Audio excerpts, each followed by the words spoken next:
Of all the independence movements across Russia, perhaps the most intriguing is in Kaliningrad, Königsberg. East Prussia? More on the name later, but for now, let's just refer to it as Kaliningrad. This could be considered the Russian region with the easiest path to independence, as it's already separated from the rest of the country. But there's a huge Russian military presence in Kaliningrad, so massive you could argue it has the hardest path to independence. However difficult independence would be, it's important to consider what the people of Kaliningrad want. Do we even know? Maybe. An online poll taken earlier this year found that 72% of residents want independence. How can this be true? Here's the story. In the 1200s, a German-speaking monastic crusading order known as the Teutonic Knights founded the city of Königsberg near the Baltic Sea coast. The region's indigenous people, known as Prussians, soon disappeared from history, but their name stuck. And for the next few hundred years, the area around Königsberg, and farther afield, was known as Prussia. As a German city, Königsberg became an extremely important administrative, economic, and cultural center. It also gave the world Immanuel Kant, who is arguably the most influential thinker in modern Western philosophy. Despite Königsberg's importance, it was geographically on the edge of the German-speaking world, and lost influence over time to more centrally located Berlin. After World War I, Königsberg was separated from the rest of Germany, and after World War II, what had been called East Prussia was divided between Poland and the Soviet Union. Königsberg provided the Soviets with something they'd never had before, a naval port which is ice-free year-round. But it came with 500,000 Germans. Over the next few years, the German population was expelled or died from hunger and exposure, ethnic cleansing basically, and was replaced by an estimated 600,000 Soviet immigrants, mostly ethnic Russians. The city was renamed Kaliningrad and, very importantly, was designated as part of the Russian Republic of the Soviet Union. Why this decision was made isn't entirely clear, but one plausible theory is that Kaliningrad was too strategically important to entrust to the Lithuanian Soviet Socialist Republic. Whatever the reason, the geopolitical implications of that decision resonate still today.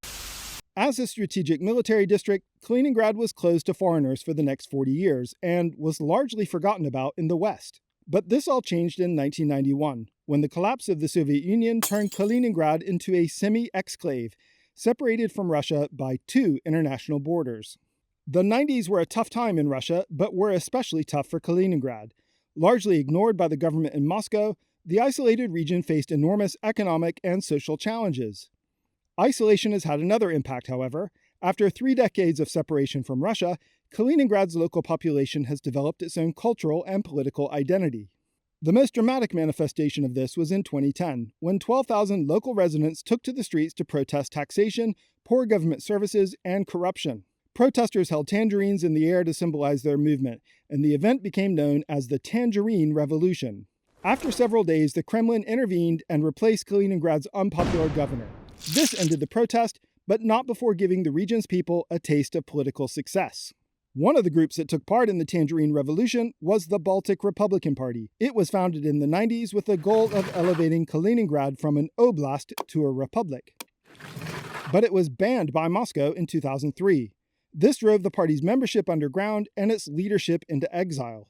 Today, the Baltic Republican Party campaigns for outright independence, hoping Kaliningrad will become the 4th Baltic state and take its place as a new European nation.